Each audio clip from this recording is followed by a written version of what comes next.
How often do we take time out of our busy lives to truly listen to someone else? On Ordinary Lives, I get curious about what people have lingering on their hearts. The conversations here show that our seemingly ordinary lives are exceptional and exquisite, and that there is magic to be found in the mundane. I'm grateful you're here to linger with me.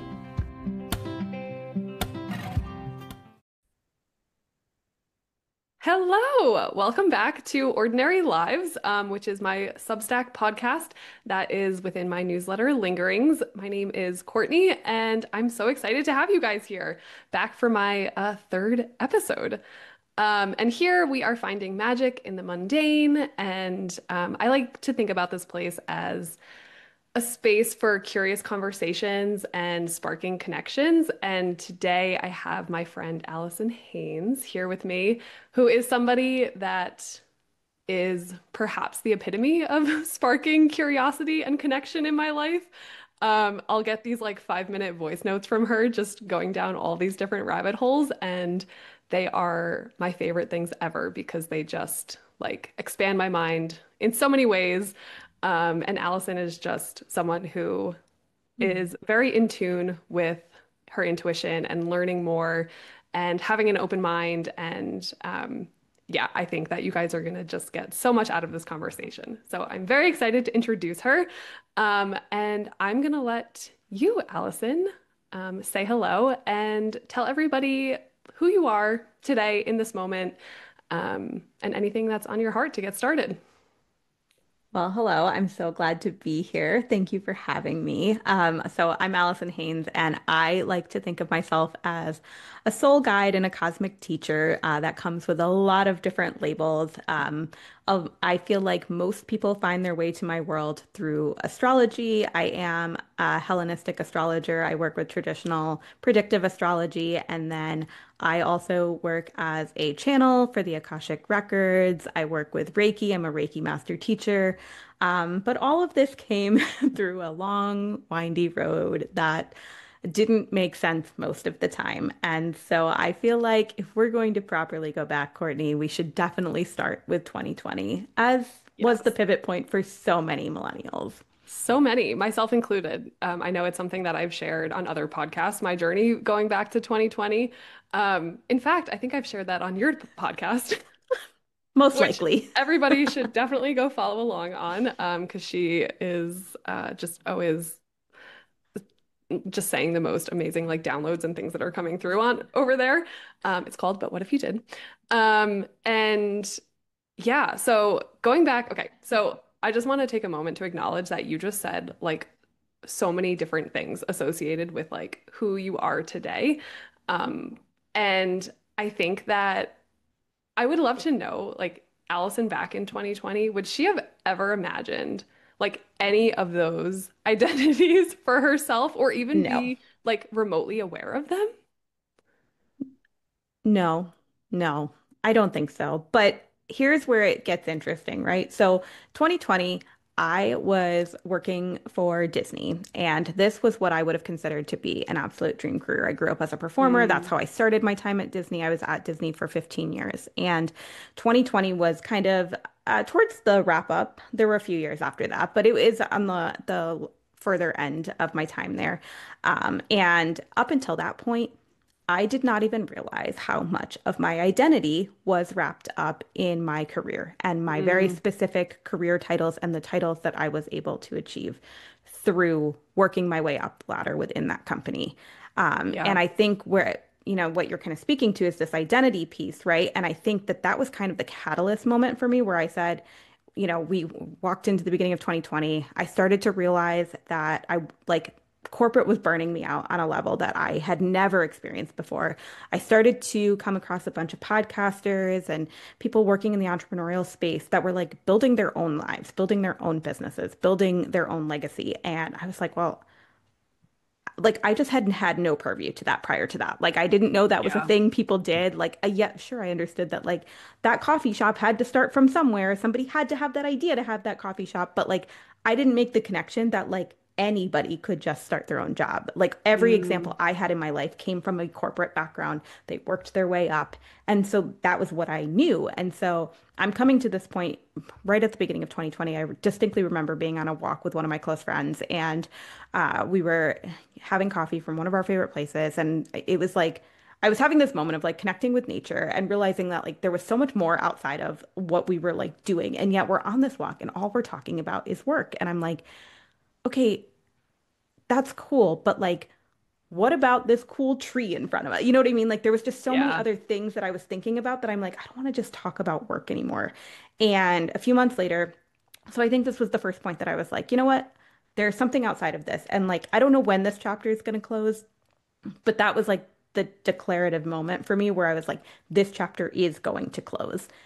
I'm going to start treating this chapter like it's coming to an end and enjoy every minute I have left in it because it's not going to last much longer. And then we walked into March of 2020, and surely overnight the world shut down, and the entertainment industry was disproportionately affected, Hmm. as were some other industries. But Yeah. I wasn't just the only person that had a change in my job status.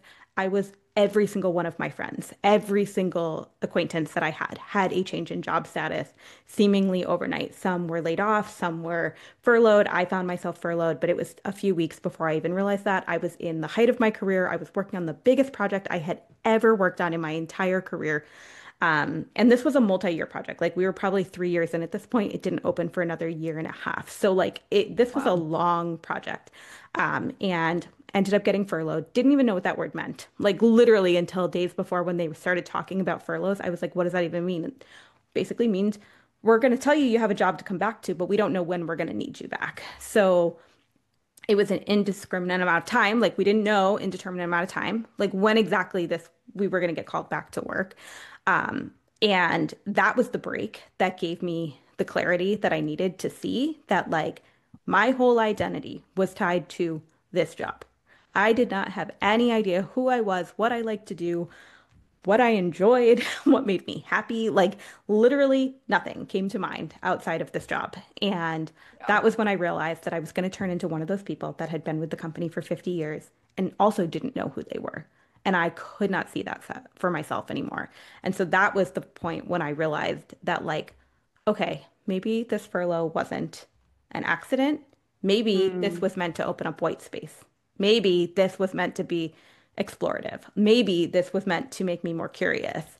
And so I ended up being furloughed for 8 months.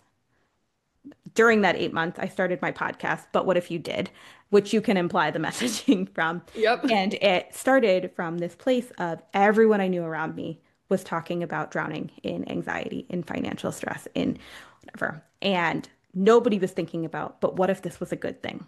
But what if this was the Mm, thing that opened the door and changed everything? And so yeah. I forced myself to stop thinking about how much the world was imploding and how bad it was getting. Because let's be real, here we are, fast forward a few years, things are still bad.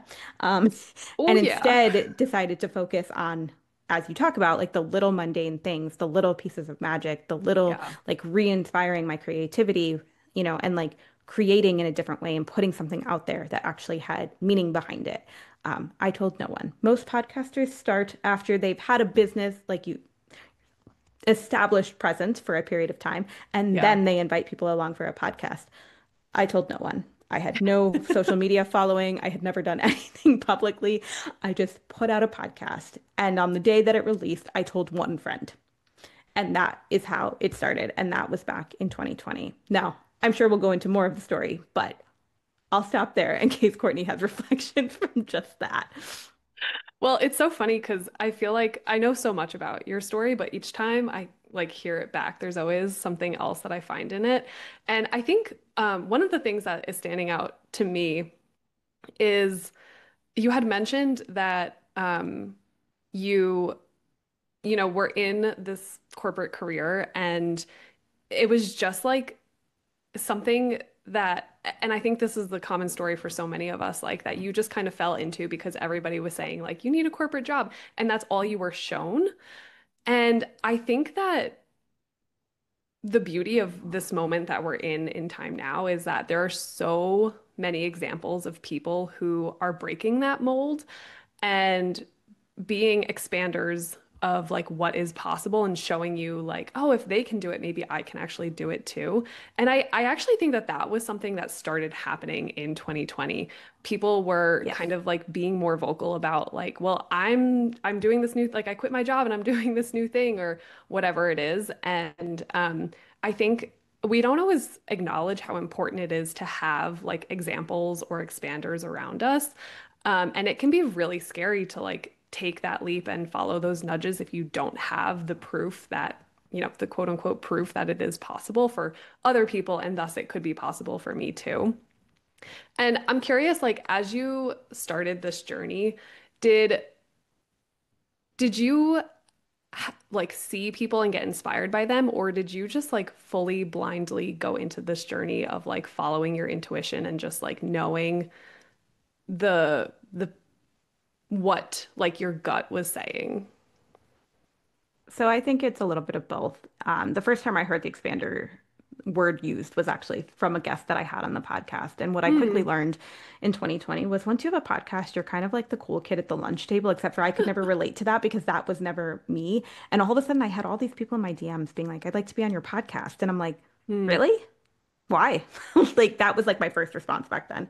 And but through that, like in the early stages, I would just agree to any guest that wanted to because I figured it was someone I could learn from, it was someone I could connect with, and I was willing to entertain any type of conversation. Now, through my journey, I realized that like I actually should not be sharing my energy with everyone. Yeah. But that was, at that point, it kind of brought that forward. And so I think the first person that I had heard that term from, I was like, oh, like I'm supposed to go find people that can show me what's possible. And I think that was a big kind of eye-opening moment for me of like, oh, I don't have to have I don't have to have the perfect example. I just have to start to fill my social media feed with people that are wanting more or people that are wanting to try different things. And I think a lot of things that kind of came forward around that time too, just from like a corporate lens was like, I remember someone saying like, everyone, like your personal brand for everyone, regardless of whether you want to be an entrepreneur or not, is still going to be your personal brand. And you have to start like building your personal brand. At some point, everyone has to start building a personal brand for themselves.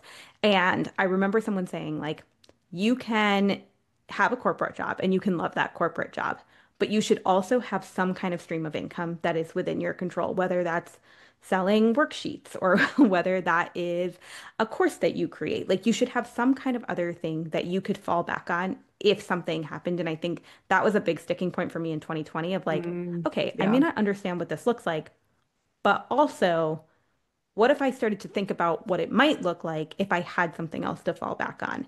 And then the Mm, next piece to this was I did an entry level it was considered a mastermind at the time, but it was somebody that I had just like been following on social media that I really liked, and they were talking about doing this entry level mastermind for entrepreneurs, and I didn't know anything about entrepreneurship, and it was like $500, and I was like, you know what, I was furloughed at this point. I'm like, I'm just gonna try and see where this takes me, and I met four or five other girls that were kind of in a similar stage, and this person like took us through like how to start an LLC, that you need business bank accounts, that you should have contracts, that you should like things that would have never crossed my mind at that point in my business. And still, I think a lot of people I interact with on a day-to-day basis don't even consider that they should have in their own businesses. And yeah. in this mastermind, she said, what is your business going to be? And I was like, well, I'm a podcaster. And she's like, that is not a business. And I was like, oh, it's not. Cool. I was like, well, I don't know. And she's like, do you want to be a coach? Do you want to be a virtual assistant? Like what is your brand going to be based on? And I just remember being like a deer in the headlights. Like I had no idea. Like that had never crossed my mind. I just got this little nudge that I should go to this mastermind and I might meet people and I might learn something about entrepreneurship. I didn't realize that like I should have a business. And I think like as you're going to unpack throughout this conversation, and I know Courtney will highlight these things, like that was probably one of the first little like breadcrumbs that I was like, I just followed. I didn't have good reason to follow it. I just followed. Yeah. But it also, so much of the foundational business practices I hold are a direct result of having gone to that. And I did a lot of setup for my business well before I was ready for it. I invested thousands of dollars into things ahead of time. And a lot of people don't do that. And a lot of people will not tell you to do that. but I've always felt my business was legally protected because I Yeah. did that. Yeah. Yeah, it's so smart. And again, like you were able to get there because of these like connections that you had made and people that you had tapped into. And I think that's such an important part. And the reason I wanted to sort of like deviate and talk about that for a second is because putting yourself in these spaces with people who are like even a few steps ahead of you is so impactful in what you can imagine for yourself. And they ask you the right questions.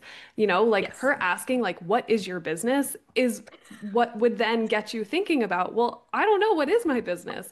And I think that's the magic of like being in conversation with people who you admire or people who have something in their life that you really want. They'll ask you the questions and kind of like spark that curiosity to like take you there. Which is also why I love these conversations too, because it's really fun to like follow the breadcrumbs and see how you ended up in certain places. And you mentioned something really interesting too about like your social media feed.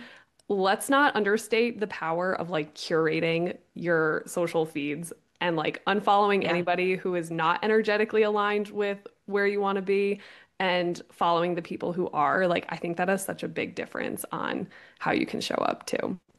Yeah. Um, okay, so it's 2020. You started your podcast, you're in this mastermind, you're still furloughed, but then you are So, suddenly not furloughed. And then what happened? yes. So we get to the end of 2020. This is probably, it was actually right around, it was beginning of November. And I get a call that I have to come back to work. And at this point, I had moved back up to my parents' house, literally across the country, because I couldn't sit in my apartment in Florida by myself anymore. And they're like, okay, well, you have to be back in the office within 3 weeks. And I'm like, okay, so I guess I'm moving my life back to Florida. And I for sure knew that like this was going to be the close of this chapter. Like I said, I didn't know how much longer it was going to be. But I had had so many expansive experiences over these 8 months that it was like there was no going back. Like there was no just like Yeah. returning to normal. It was like I'm going to enjoy what I'm going to close out here. I'm going to finish this project. I did end up going on to one further project from there, and then I knew that that was probably going to be the end. But anyways, so right around that time, it might have been beginning of that year, I met Megan, our mutual friend Megan, and I heard her talk about human design on someone else's podcast. And I just really liked her energy. And so I sent her a cold DM and I was like, hey, do you want to talk about human design on my podcast? Because at that point, like the podcast it was the portal for everything for me. So Yeah. I brought Megan on my podcast. She talks about her becoming a life coach. And I'm like, maybe that's what I want to do. I want to be a Mhm. life coach. Like that sounds like I think I would really enjoy that. I end up hiring my first life coach around the time, and I start to like realize that like the reason therapy has never been effective for me is because going back is not what actually helps me personally. It's going forward. And coaches Yeah. take you forward, therapy takes you back. And so no matter how many times I tried therapy, I just was like, I was always annoyed with it. Like it never seemed to really unlock something for me. I never felt better after. And what I realized was I was like seeking a coach. So I start working with a coach. It starts to like really move the needle for me. Megan, tells me all about her coaching program. And so I end up going and signing up for the same coaching program that Megan had gone through. And that is kind of where that story, like where my true, like, I'm going to attempt to be an entrepreneur kind of starts. Like, I don't know what this is going to look like yet. I'm going to do this on the side until whatever. Like, that was my idea, was like, this is all going to stay on the side until it's functional enough to be real. Little did Yeah. I know that was never going to happen. But like, I was naive enough to think that it would at the time. And Yeah. so I went through that. And then I signed up for a retreat, which is how we met. And I signed up for this retreat because one of my first life coaching clients that I had, who I had like pro bono, like early stages of life coaching, like still going through the certification program, one of my first clients had gone to this same retreat in one of the first groups that happened. And there was another group coming up, and she's like, this retreat changed my life. You have to go to it. It's about the Enneagram. You love the Enneagram. You're going to love this. I'm like, cool. So I talked to my, at the time, would have been just boyfriend. I'm like, I really want to spend this money to go to this retreat. Like, he's now my husband, but I'm like, I really want to, I know it's a big ask, but like, I really think that this would be good for me. Also around this time, I am getting to a point where I cannot stay at Disney anymore. Like I am so burnt out. I just need to be done. The Yeah. project I'm on is wrapping up. There's not really like they're trying to keep me on full time, but it's kind of this temporary situation. Like it could end at like any minute. And one of the other entrepreneurs that I had been following through the whole pandemic time is local to Orlando and has a business there. And I know absolutely nothing about what her business is in, but I'm like, at least I know I like her. So like, I'm gonna go try to work for her company. So I apply for a job. It was really close to when we went to this retreat. And I am like, okay, I'm going to go work for this other company. I get hired as like an operations manager. It's in payments in the tech space, not Disney, not entertainment, like nothing I've ever done before. Yeah. And I start this job, basically realizing that like all of a sudden I have a bunch of direct reports reporting to me, and I'm like, all right, I don't know anything about payments, but what I do know is people, and I do know how to help people. And so I just started to use my life coaching skills that I had learned to like Oh, mentor the kids on my team and like yeah. to inspire them to want to grow their careers. And By that became my main focus. At this point, had you graduated or like gotten certified for in your life coaching? Was that program I finished the finished? program, yeah. Okay, cool. Just Yeah. curious. So I start, it turned into like teaching them what like an effective one-to-one was like. Mm, What are your career goals? How can I help you get there? Oh, you want to build towards this leadership thing? Okay, well, you're really not ready for that yet. And here mm, are the things we can do to get you there. And so I kind of just leaned into the people side, and I never really needed to learn the technical side because I had a team lead under me that was incredible at what they did and they knew every bit of the technical side. So instead of forcing myself to learn stuff that I didn't really need, I just allowed him to do what he was good at and I did the things I was good at, which was building people. yeah, Right around then, like I said, I go to this retreat, and I think you and I probably had very different experiences with this retreat. yeah, I hadn't left sea level in a long time.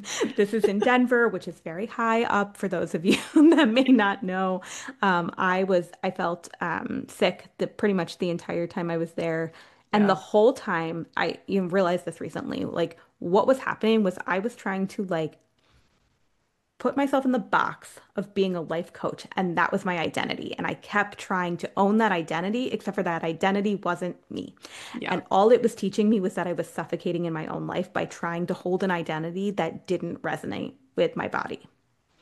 And so Which from is there, so go ahead. interesting. I find that so fascinating because like you you still embody so many like aspects of being a life coach and like it's like that was such an integral part of your path and like I think that serves Yeah. you so well as like a foundation, but it's so amazing that like you even knew that that wasn't the full picture even at that point, as it's serving you like in the job that you're in, working with people, like Yeah. you knew even back then that like it was a part of your journey but it wasn't the full It was a path. piece, but it Yeah, wasn't the whole thing, right? And so then it yeah, was like, I came back from that after having had altitude sickness, and I just had this realization of like, you're suffocating in your own life. Like, what fixes suffocation? And I was like, it's breath work. Like I need breath work. And so like I had never looked at a breath work certification. I had never looked at anything like to do with breath work. I had never gone to a breath work class. I had never done a one-to-one breath work session, like literally at all. And I signed up for a breath work certification because all of a sudden it's the only thing that makes sense to me in my brain. Like I had to go on that retreat to realize I was suffocating and I need to find my breath again.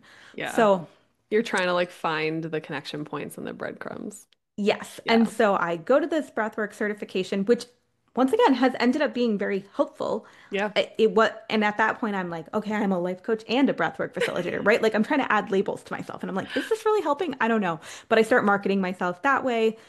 In the meantime, like this whole time, I'm trying to build a side business, but you will learn by the end of my story that I'm an all or nothing person. And I could not split my energy in two places, my Yeah. corporate job and entrepreneurship. And so I was always going to have this kind of divergent feeling in my energy up until I made the decision.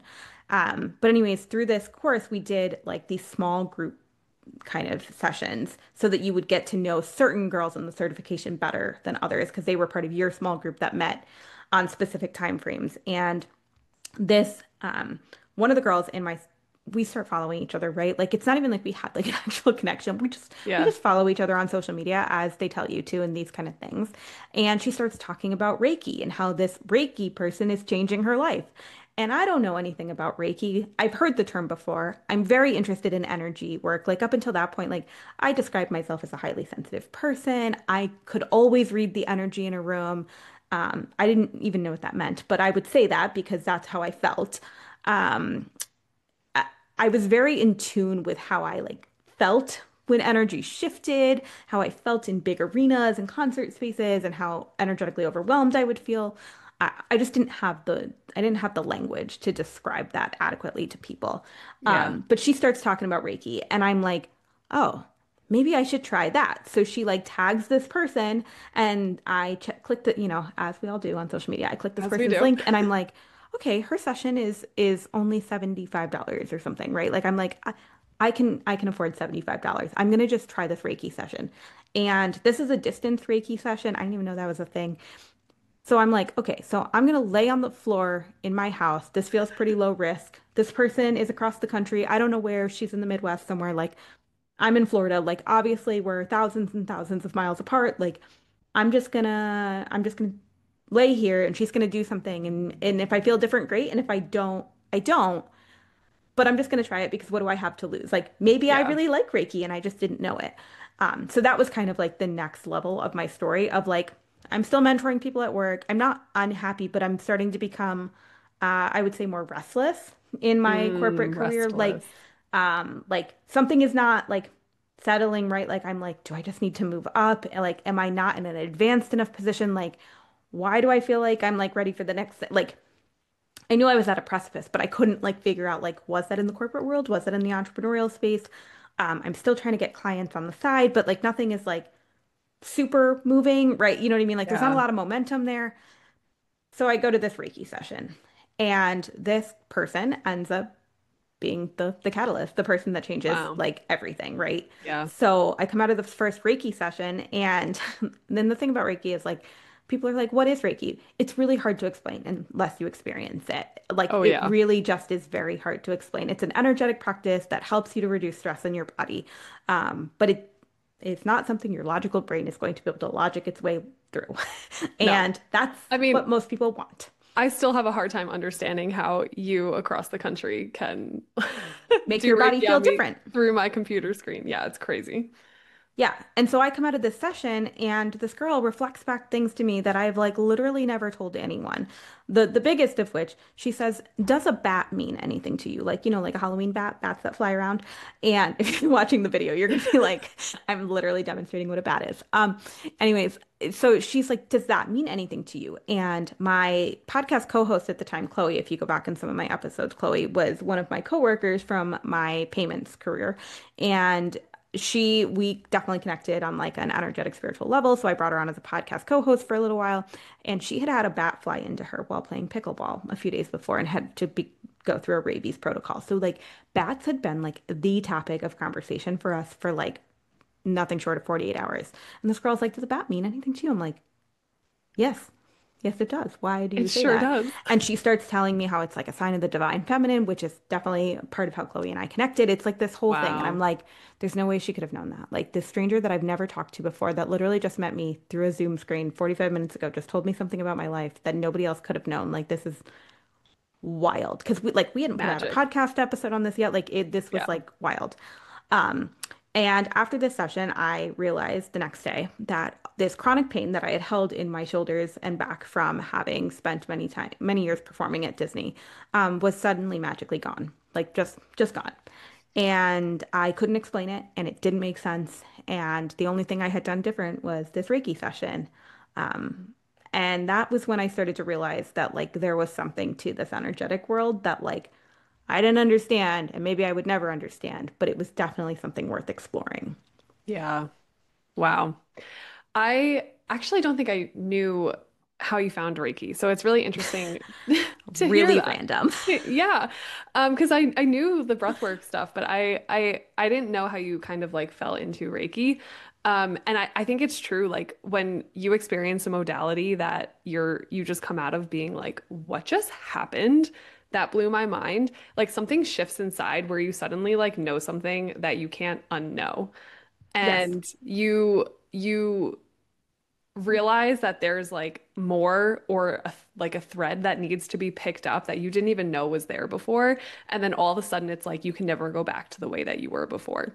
Did that feel Once like you one of see those it, moments? you cannot unsee it. Yeah. Yeah. It was for sure. And then, I started doing like monthly Reiki sessions because that's kind of what this person recommended. And she had a podcast that I was listening to, and I really enjoyed working with her. Like, I felt like I got a lot of value out of every single session, every time I met with her. And I heard on her podcast one morning that she was opening up a coaching spot. And I remember thinking, oh my God, I have to let her know that I need this spot. And like, I didn't know how early she was in her journey. Like, I didn't know nearly enough about her. Like, honestly, like, I was like, I don't know if she's going to have a list of 10 people fighting for this, if she's going to have a list of 100 people fighting for this, or if she Yeah. like doesn't have anybody waiting for this. And I pulled over literally in a parking lot because I was out driving, and I sent her a message and I was like, I think this coaching spot is for me. And she was like, I think it is too. And I was like, Wow. okay. And she was marketing herself as a spiritual life coach. And at that time, if you had asked me if I was a spiritual person, I know this was not that long ago for those of you keeping track. I would have said I'm absolutely not a spiritual person. I don't believe in Which is spirituality. I didn't grow up crazy. religious.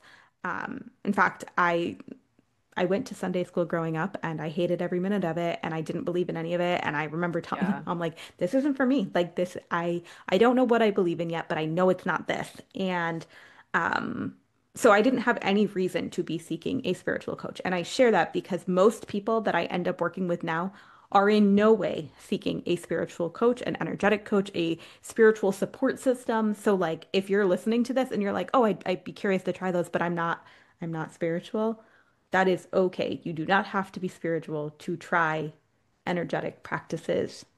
In fact, I invite you to try them as not Yeah. being a spiritual person without a label attached to them. Because I Yeah. think if I had not been willing to try that, if I had gotten hung up on the fact that she was a quote unquote spiritual life coach, I would have missed out on some of the most incredible parts of my life. Yeah. Well, and I think too, like so much of the energy work is labeled as spiritual. And I always kind of like, I don't know, that always kind of puts me off a little bit because like energy It has a isn't connotation. Yeah. yeah, like energy isn't inherently spiritual. It's all around us. Like it is the Yes. universe. It is everything that we're made of and everything that like everything around us is made of too. Like there just is energy. It's not inherently a spiritual thing.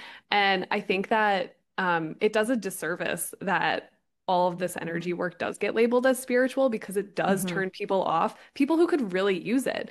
Yeah. And yeah, so it's interesting that you touched on that because I do think that like the pairing of the two is so deeply interwoven.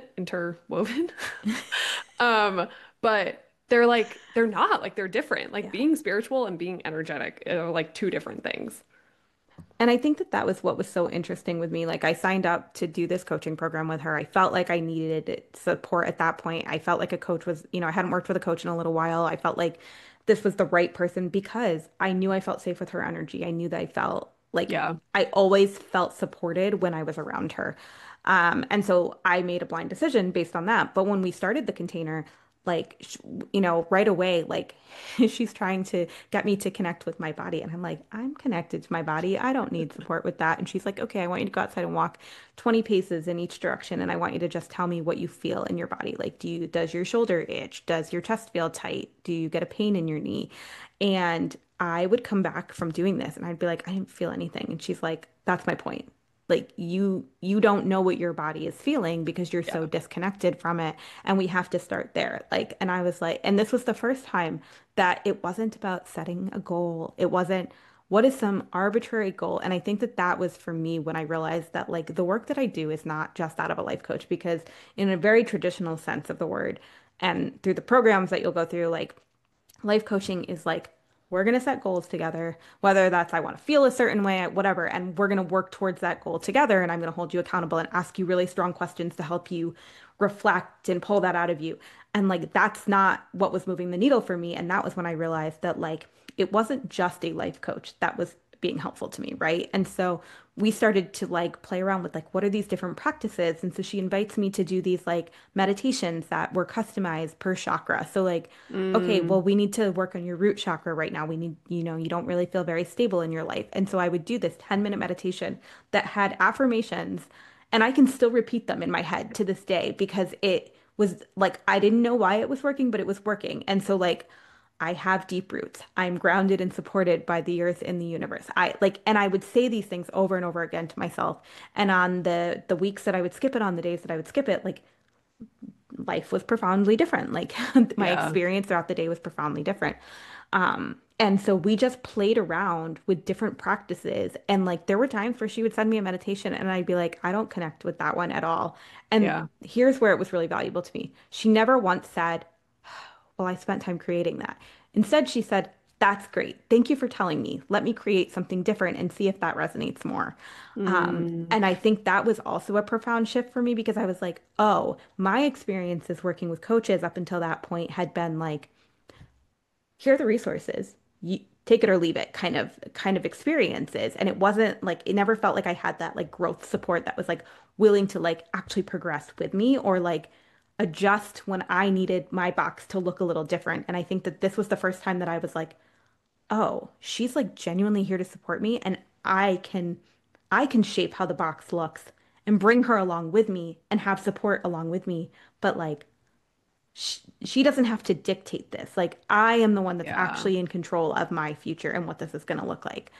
Which I think is so important for two different reasons. Number one, like it allowed you the permission to listen to what your body and intuition was saying, say it to her and be safe to like be held in that.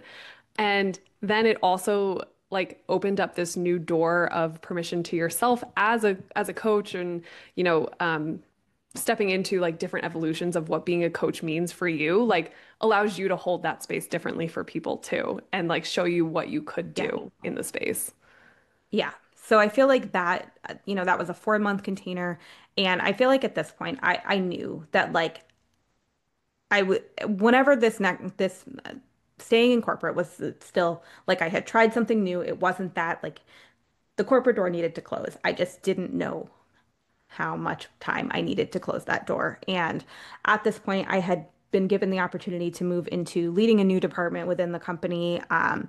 But once again, it's the same corporate crazy Yep. stuff that we all deal with, right? Where it's like, okay, well, we want you to take on this new responsibility and this new job, but we're not going to change your title, and we might give you a little extra pay, but it's not, but we can't make you a director yet, but you're going to act like a director. Like it was like that kind of thing. Yeah. So anyway, so I move into this new position, which at first I'm like, okay, like this is fine. I'm going through this coaching container at the same time. And the further we get into this container, like there's one day where I go into a session and I said, I need to quit my job. And she was like, yeah, you do. And I'm like, but I don't have a safety net. Like I literally do not have, like I don't have a financial safety net. Whatever. At this point, this was around when my husband and I got married. So like starting a lot of big life things. We had just moved across the Yeah. country. Like there's a lot of things happening at one time. And I say that because I think we often are inclined to wait for the perfect time or the right time or when this next thing happens. And I will tell you that your life is not, like it's never going to magically clear up. You're never going to magically find the perfect time. So we had moved in late 2023 up to Connecticut. We were living with my parents temporarily, thinking we were going to buy a house up there. Surprise, we don't live there anymore. We live in North Carolina now. So like I'm going to tell you like you just never know what's going to end up happening. Yeah. And at the same time I knew that quitting my job was going to mean going on my husband's health insurance. It was going to mean delaying other things like buying a house and other things for me to be able to do this. But it was just at that point, I had a new boss brought in over top of me at work. They were situated between myself and the C-suite person that I had been reporting to. They were very condescending. They did not believe that women should be in leadership positions. Like they were like slowly dismantling every single positive thing that I had done within the last 6 months within the organization.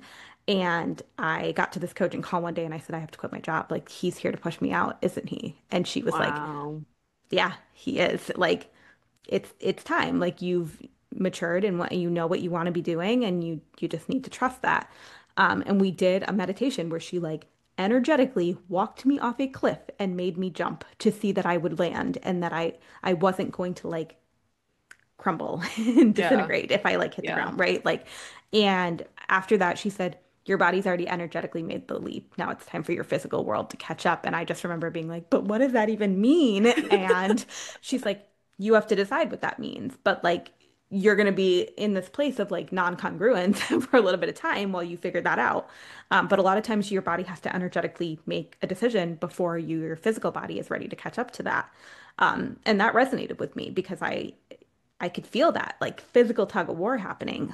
So I ended up after we finished working together, deciding that I wanted to become a Reiki practitioner myself. Like I had found so much value in it, I wanted to learn that. Yeah. So I found a Reiki program, and I started to go through my Reiki 1 and 2 certifications. So Reiki 1 allows you to do Reiki on yourself and close family. Reiki 2 allows you to do distance Reiki for people.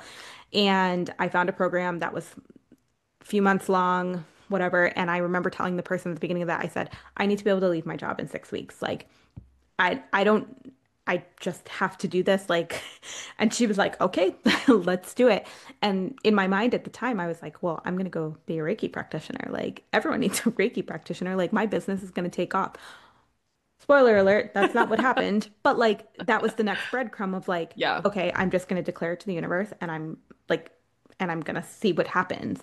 Yeah. So 6 weeks later, I leave my corporate job with no safety net. I mean, I have a safety net in that my husband has a corporate job and can help Yeah. pay for things. We're living with my parents, so we're not paying a ton of bills at the moment. But you see so many stories of people that do take the leap that all of a sudden everything magically works out. And what you don't see is how much they were building behind the scenes. What you don't see is all the other factors that go into it. And so I think sometimes even when you hear stories like this, you're like, all right, but like you had the support of someone else. Like I, Yep. I didn't. And I had to cut a lot of things out of my life. Like there's a lot of things that had to change in order to follow something like this. And I think sometimes we see just the highlight reels from people of like, oh, then it just magically worked out. And here we are a year and a half later. And I would not say that it has magically worked out, you know? Yeah. Um, Well, and I think that's something that I love so much about listening to your story is that you you follow your intuition and you follow these nudges and you follow these breadcrumbs and you just have this inherent belief that it's all like working out for the best, but you're very honest about like yeah, I quit my job and then like I didn't just have like $1 billion business all of a sudden like I still overnight. Like don't. yeah, Like, like I I and still I can't even make ends meet half the time, right? Like, yeah. And I really I love how honest you are about sharing that like part of your story because you just you hold on to this trust and you know that it's all working out and you're like following all these things that you know are taking you down the right path and you're still like just in awe of like how is this all going to come together because you know it will at some point. yeah. But you don't just like everyone into believing that like you made it and you quit your job and everything was just like rainbows and unicorns. It was just sunshine and rainbows because it wasn't, that's not how it happened. So a few months later, we went on our honeymoon pretty much immediately after I quit my job, had the most magical experience, and then Where'd you um, go? we went to Banff National Park. So we Oh, took nice. the Rocky Mountaineer train. I don't know if you're familiar with Ooh, that. yeah, yeah. Yeah, so we did that Wow. from Vancouver That's to special. Banff. And like I said, just had like the most magical time and then came back from that. And a couple months later, I went to back to Disney with my family, with my nephews for a family vacation. And this was when I started to realize that like maybe I had more to learn about this energy world than I think I originally thought. Like at that point, I'm like, I knew that I should be protecting my energy. I knew the basics of the chakra system. I like there were a lot of things that I did know, but there were also a lot of things that I didn't know. And so I go on this trip to Disney and didn't protect my energy. Like I just fell back into like my old ways of being. I was excited to see my old friends. Like it was almost like I reverted back to like this world that I had been living in for a week. And I came back from this trip and after being energetically open and exposed to so many energies, as you can imagine, being shoulder to shoulder in the middle of the summer at the theme parks, I came back Yeah. and I was sick.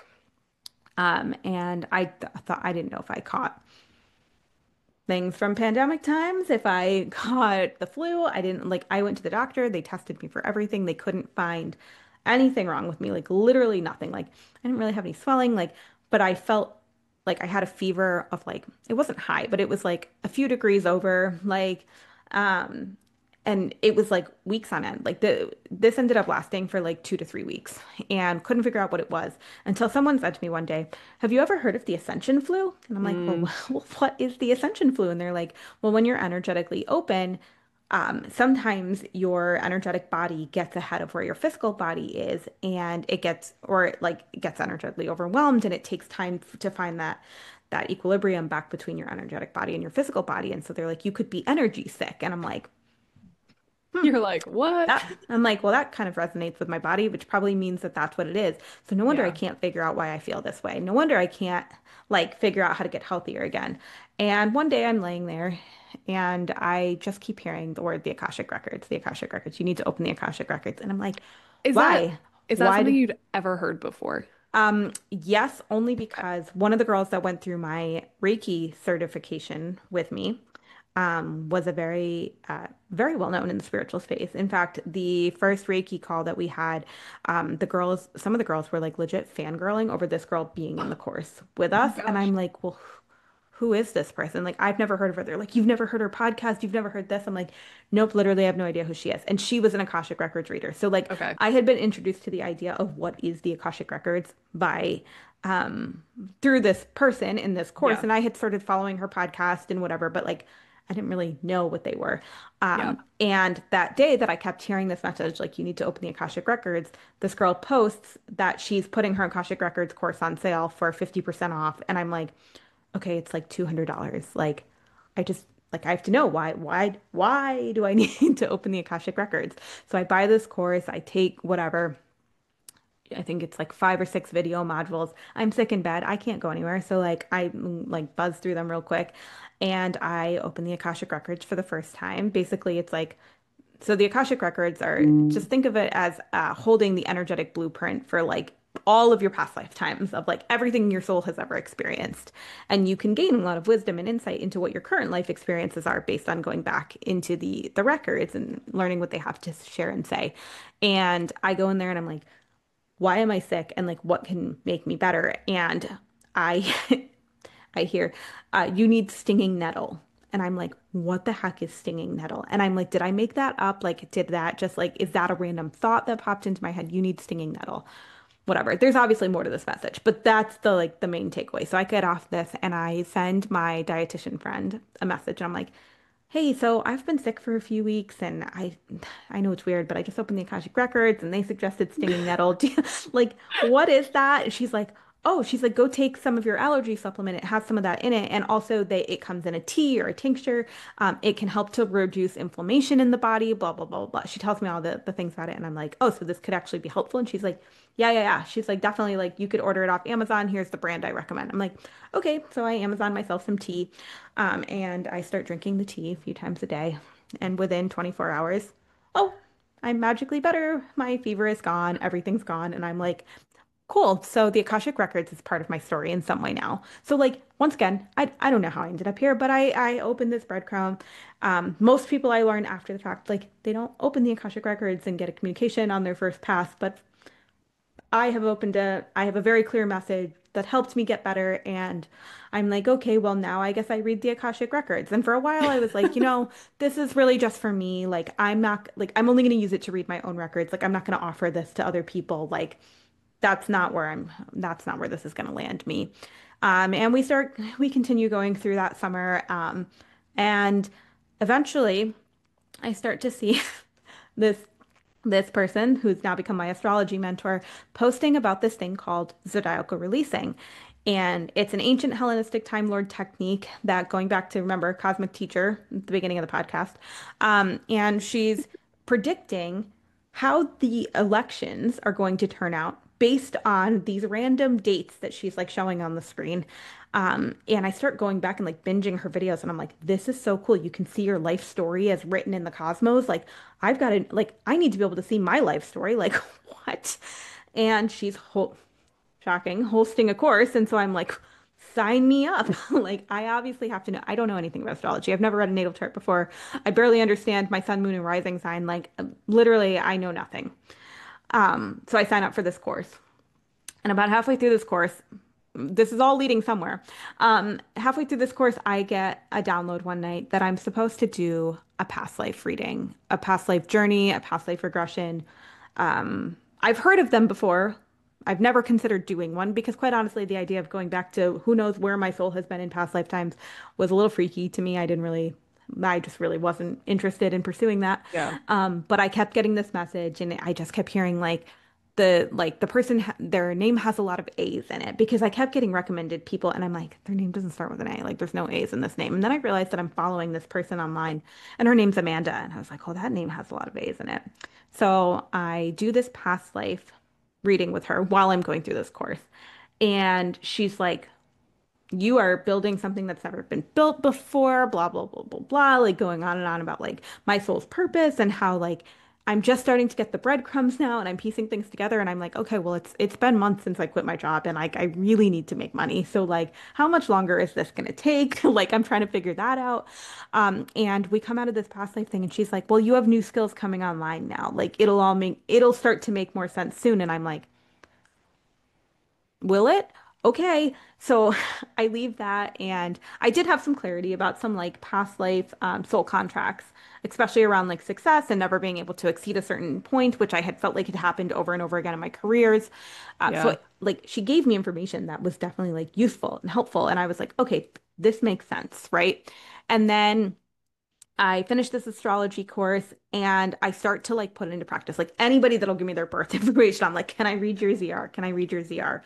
And what I don't realize at the time is that I need to have discernment around that because not everyone wants to hear predictions about their life, Yeah. despite the fact that I was obsessed and wanted to know every prediction about my life. Not everyone wanted that. And as I start to read more and more of these zodiacal releasing charts, I realize like all of a sudden, like I just know the planets. Like I just understand the birth chart more. I can just pull things out of a birth chart and weave stories together about people that I've never met before. And I realized that remembering astrology was one of those skills that was very much activated from that past life reading. So once again, more breadcrumbs that led me to then I'm like, well, am I an astrologer now? Am I an Akashic Records reader? Am I an energy healer? I don't really know what I am. And there's Yeah. there's a little more to this story, but Courtney, what are your thoughts now? Like, what did you pull out of that part? Well, I'm laughing because I remember like so vividly when you first learned ZR and zodiacal releasing and digging into birth charts and stuff because I was one of the people that, lucky me, you like I'm had. like, I got to tell you everything. Yeah. Yeah. And I rem there was like such a clear shift because we had started talking again. Like we didn't talk immediately after the retreat. It was Mm-mm. probably like a couple of years later that we really started like being in touch again. And there was like such a clear shift where all of a sudden one day you were just like spewing astrology. And I was like, whoa, Allison, like what is happening? What are you talking about? I have no idea what you're saying. Like, I don't know what Mercury conjunct retrograde, like, I don't know any of these words that you're saying. And you were just so like knowledgeable. Like, you just all of a sudden, it literally seemed like all of this knowledge just like dropped in That's what out it of felt like. nowhere. Yeah. And it's crazy to me that like you keep talking about all of these breadcrumbs and stuff, and it literally felt like if you hadn't gone through all of these different like iterations and courses and certifications and like following all of these different paths, like you may have never ended up here and like receiving these gifts and like relearning astrology because obviously this is something that you knew very deeply in like a past life that just like came back to you. Um, and it's just amazing, like the way that that happened. And I want to give you some space to quickly wrap up the rest of this story because I think it's really interesting to like see where you are now. Yeah. And so from there, I decided that I wanted, or I don't even know that I decided as much as I felt like nothing was going to happen if I didn't do this. But I went on to become a Reiki master and a Reiki master teacher so that I can attune other people to Reiki. And I do think that that's a piece of my story that will come back into play at some point. But all this to say, like all of these things were little breadcrumbs that I was building along the way. I have changed what I offer and how I offer them probably 700 times over the Yeah. past year. I still, like, only within the past like couple of months have found like a lot of clarity around what I was seeking. But one more thing that I think is important for people to hear is along this journey, I had experiences with coaches, with people that I was learning from that were not good either. That really made me doubt my intuition. They made me question everything I was doing. They made me start to go back and search for corporate jobs and and part-time jobs. And this, like, there were so many parts of this too that, like, yes, I share the highlights because it's important for you to see that, like, there is a progression that, like, even when it doesn't make sense, like, you're working towards something. And, like, if you're on your soul aligned path, like, you're going to be on, like, you're going to get there eventually. But there were also a lot of really negative energies that I came in contact with. There were people that I didn't even realize that I had built an energetic cord to that I could not release myself from. There were physical locations that I couldn't release from. There were so many little nuances that until I learned astrocartography, which is, astrology, if you put your birth chart over over the world map and you could see where different energies lay for you. Like, until I learned that I couldn't see parts of like how I was being held back, in my hometown. There were parts that like didn't come to light until so much later. And I think the part that nobody tells you when you start when you're in this kind of exploratory part of your life is like you're going to get a lot of things wrong. You're going to learn new information that, would have saved you time before, but like you had to go through it the hard way at this point. They don't talk about how valuable it is to have somebody that is not your family, not your friends, that is like literally walking alongside of you the way that a guide does, the way that the right coach for you would. There's a lot of messy pieces to it that I think people don't talk about, and not because they don't know them, they kind of know them most of the time for themselves, but it's not the societally prescribed way of thinking about things. And so they're not the things that come up often. And so I think it often like appears like it's like, well, this was like a seamless story when really Yeah. like, I mean, you watched me go through some pretty dark periods where I was like, I don't know which way is up right now. I haven't made a single dime in months. Yeah. Like, I understand that I'm building something that takes time, but like I can't explain that to my parents and my husband and the logical people in my life that like want a clear cut, like when is this going to work? Yeah. And it does require holding a lot of blind trust. And so I share this because I'm sure there are pieces of that too that people are going to relate to of like just because you worked with one bad coach doesn't inherently mean all coaches are bad. Just because you worked with one bad energy practitioner and had a bad experience does not mean that will be your experience every time. And I think that that's just an important part to drive home for people too. Yeah. How do you hold that blind trust? That's a hard question, but I'm curious if there's like if there's anything coming up about like how you're able to do that. Honestly, astrology helps me to zoom out a lot. I think that that practice can look different for everyone. Like for some people, it's astrology. For some people, it's human design. It's knowing that our souls chose chose to be here during this time on Earth, even though it feels wild. Like, why would my soul want to be here during this time on Earth with so much chaos unfolding around us? It's knowing that it chose to be here for a reason, and I might be figuring out what that reason is now, but like me figuring out that reason is going to help someone else figure out that reason. It's going to help somebody else step into their power.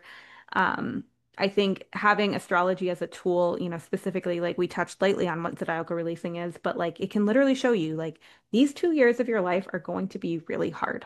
And I Yeah. think I stopped gaslighting myself when I could see that because I was like, oh, I can just accept that I'm in a hard season and like things are going to suck right now. And that is okay. And I stopped trying to fix, fix, fix, and instead started to be like, there's got to be a lesson in this. Like, what am I going to learn along the way? Or like, I started to be able to plan better. Like I could see around the last fall when my grandfather passed away. Like I could see that I was coming into a really challenging time, and I cleared my calendar.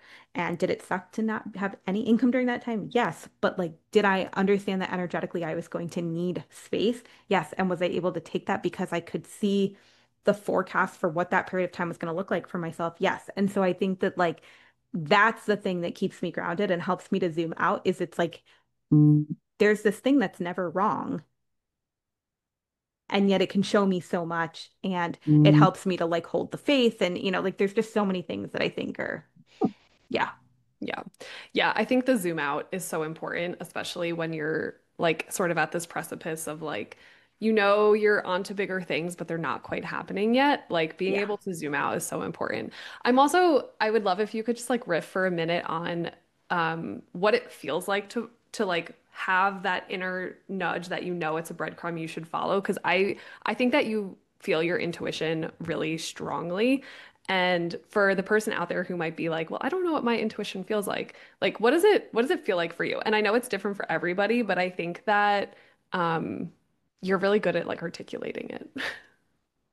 For me, it's like I can't get it out of my head. Like I cannot stop thinking about it. I cannot like it, like for example with the astrology course, like I did not have the money to spend on the astrology course at that time, Yeah. but I could not stop thinking about it. It was like day in, day night. I was so excited about it. Like my curiosity was like through the roof. Like there was something that like if you told me I couldn't do that, like I probably would have exploded.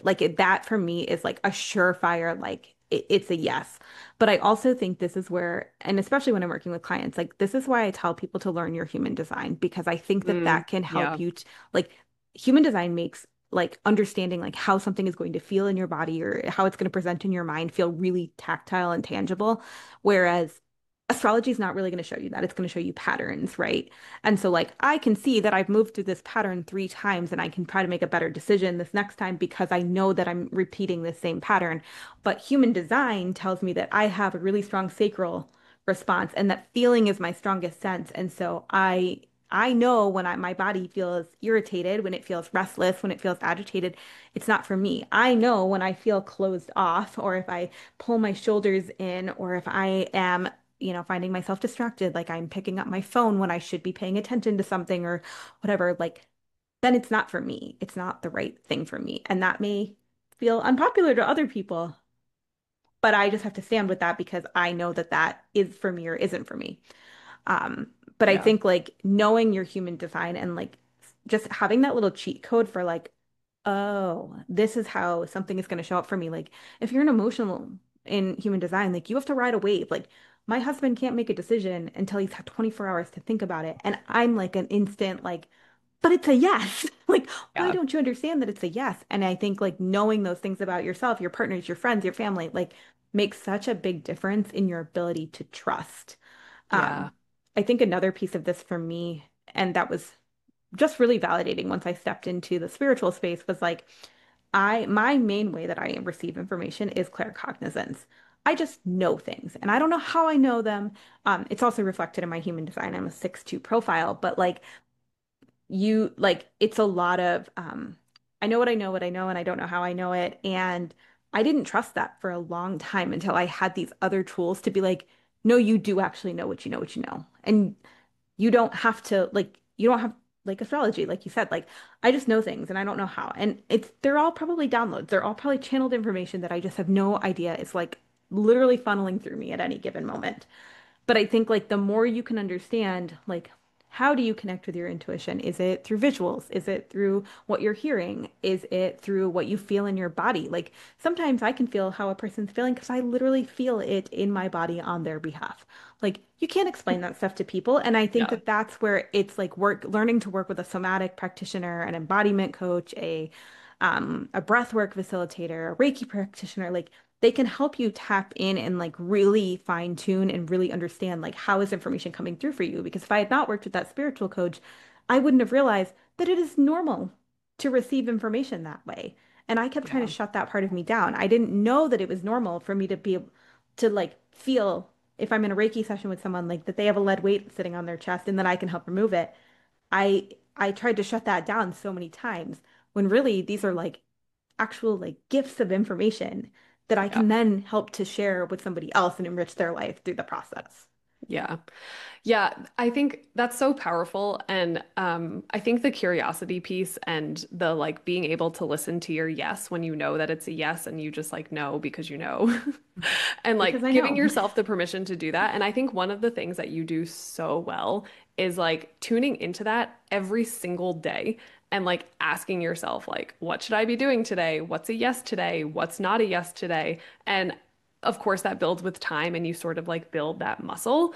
But it's something that I admire you so much for because you just are really able to like tap into that. And it's interesting to hear like how you got there with all of these different modalities, like using your human design and um, just learning all of these different things. Because I think that's a piece that like people don't always think about. Like, well, I just can't hear my intuition, so it is what it is. Like, no, there's Mhm. a way that you can learn like what yours is going to sound like, how it's going to show up, and how you can follow and really start tapping into it.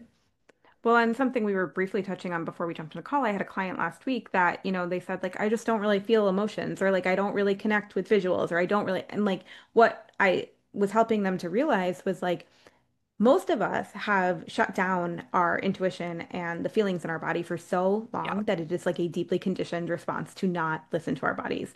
And, the example I always use is like, okay, when you have to go to the bathroom, do you get up and go? Like, or do you wait because you have work to do and you were told you've got to stay at your corporate desk and you can't go to the bathroom till lunch. Well, you've now taught your body that you don't listen to it. When you're hungry, do you get up and go get food? Or do you ignore it and say, no, body, you don't need food right now? Like, and I think like it's like the simplest thing, right? Like Hmm. where we spend our whole life conditioning ourselves to ignore what our body is telling us. And then you get to your 30s.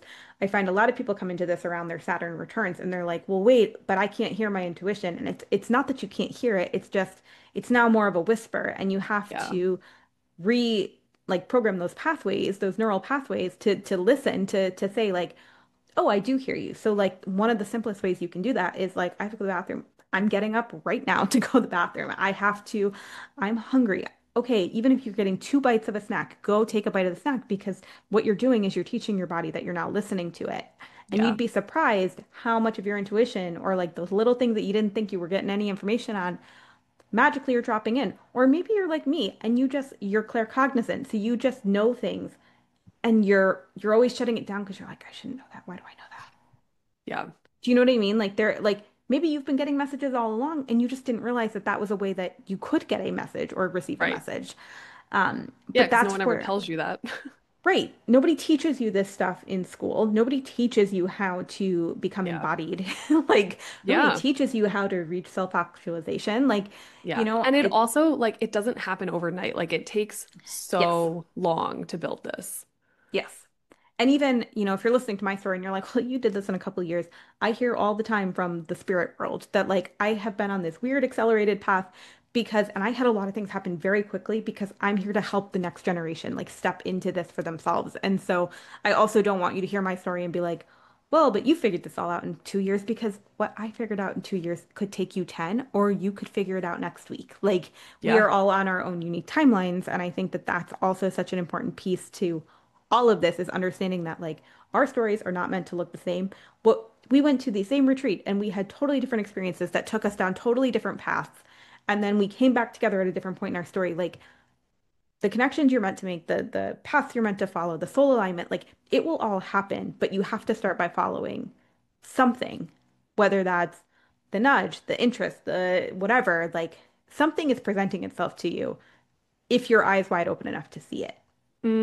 Yes, eyes wide open. And that takes us back full circle to like being able to see those moments of like magic or awe or where you're really being pulled in the day-to-day like present moment, like really paying attention to where your feet are and being able to honor that and finding like those extraordinary moments in the mundane, ordinary of your days, like being able to tap into that. And I think like your whole story is just proof of like what can be possible when you do that. Okay, well, we could talk for hours and hours and We hours, could. but I do kind of want to like wrap this up. And I think the last thing I want you to kind of talk about is okay, so you have like all of these different tools and you've gone down all of these different paths. How are you like really excited about bringing them all together. Like where are you going from here? Like what's sparking you right now that you feel like is where your intuition is leading you next? I think this has been a hard question to answer for a little while because I'm one of those people that I kind of like to do a lot of different things at once, right? Yeah. But I feel like what I'm realizing is that right now, my magic is in helping people that are first becoming really curious about this. Like you are right at the cusp of that spiritual awakening, even though you probably don't know what the word spiritual awakening even means yet.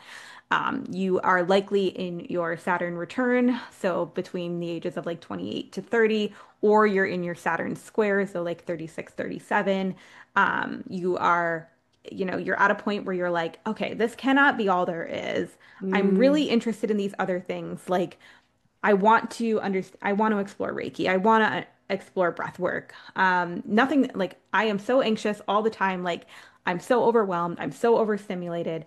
There has to be something else that I haven't tried. And like you're really ready to just try things. Try things. You're really curious to just try things you've never tried before. I find that a lot of people at the beginning of their spiritual awakenings are just now opening themselves up to like, I'm curious about things that I was never curious about before. I'm curious to which is explore how a you started. yeah, I'm curious to explore Yeah. like a Reiki session when I've never had any interest in talking about my energy before. I'm interested in experiencing an astrology reading, even though I've never once thought about astrology and I don't actually think it could help me. Like, but I'm curious enough to try something. And so right now, um, for the next couple of months at least, I've opened up some first time Reiki sessions because I do think that Reiki is a gateway and a portal for a lot of people. A lot of my work in past lifetimes had to do with working with my hands, which is exactly what Reiki is. It's hands-on energy work, even though it's at a distance for most people.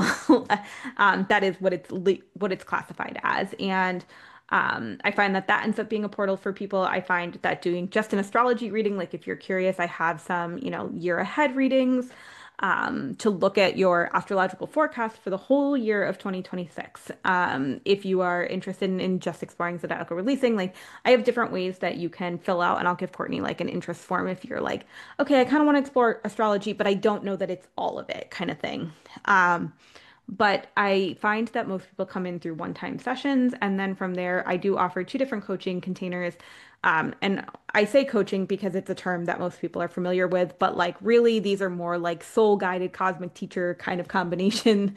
They're not necessarily true coaching containers. You're not going to set goals and then try to attain Yeah. them. Like it's literally about resetting your energetic foundation. So my main program is my 2 month program, which is anchored, and it's literally about like let's reset your chakra system, your energetic centers within your body. Let's help you to find peace and calm and balance and equilibrium, restoring your equilibrium back into your body. And then from there, we use your astrology as a cosmic roadmap. Like we're going to look at like what is your life purpose? What are the ways you can make money? How does the public view you? What are the ways that you can be increasing your visibility within your career? Like I don't care if you don't want to be an entrepreneur. We can see all of that in your corporate space too. Um, we use it as a roadmap for looking at your health and your well-being. Like, are you gonna have a couple of challenging health years? All right, so how do we prepare now? You better get back in the gym. You better, and help you figure out like what are those unique things for you because I want you to leave the container not only feeling regulated again, but I want you to understand that you have tools at your disposal that you know how to use, not that you just learned and had somebody to tell you how to use them. Like, no, I want you to actually learn how to use these things so that as our world gets more chaotic, if you know anything about astrology, 2026 to 2028 are only going to get worse. They're only going to get more challenging. And the best thing you can do for yourself now is to start building your toolkit because we're all going to need our toolkits for the next few years. Yeah. And then beyond that, I have my 6 month coaching container, which is everything, everything included, all and above. But some people just want that longer term support and that guidance, that consistent guidance for 6 months. And so that is also an option.